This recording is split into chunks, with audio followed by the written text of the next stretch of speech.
Samajwadi party ने नगर निगम द्वारा जो गृह कर और जल कर की अवैधानिक वसूली की जा रही है उसके खिलाफ ज्ञापन दिया था। और ज्ञापन दिया था खासकर इसलिए कि जीआईएस के सर्वे के आधार पर जो वसूली और कर निर्धारण हुआ है उसका विरोध किया था। जीआईएस सर्वे जियोग्राफिकल इंडेक्स सिस्टम के लिए है और ये डेंसिटी जनता का घनत्व क्या है वो सर्वे है।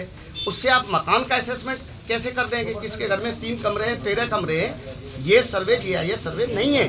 तो हमारा ये कहना है, ये माननीय उच्च न्यायालय का आदेश भी है, उनका 2011 में सिविल याचिका दाखिल की थी और उस याचिका में माननीय उच्च न्यायालय ने आदेश किया था कि जीआईएस सर्वे के आधार पर आप जलकर और इसकी गृह कर की वसूली नहीं कर सकते।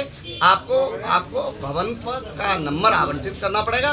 और नगर निगम एक्ट की अध्याय 5 की धारा 14 पैरा 14 में ये लिखा हुआ है धारा में कि नगर निगम सारे नगर निगम की सीमा में आने वाले मकानों पर नंबर आवंटित करेगा, उसका निर्धारण करेगा, तब असेसमेंट करेगा, उसके बाद जलकर और गृह कर वसूल करेगा।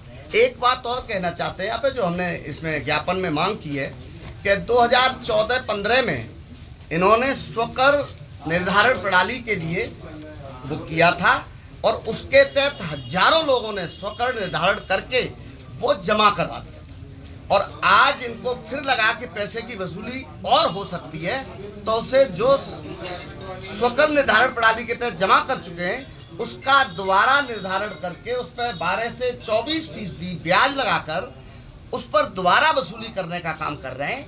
ये एकदम अवैधानिक है। समाजवादी पार्टी इसका विरोध करती है।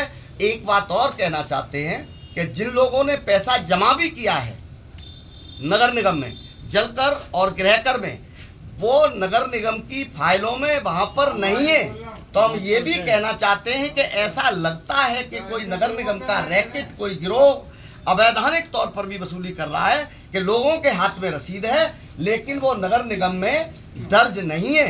तो हम मांग करना चाहते हैं कि उसकी भी जांच हो और कौन रैकेट काम करता है, कौन लोग हैं वो, कौन अधिकारी कर्मचारी हैं जो मिलके ऐसा जनता के साथ वो करा रहे हैं, उनके खिलाफ भी कार्रवाई हो।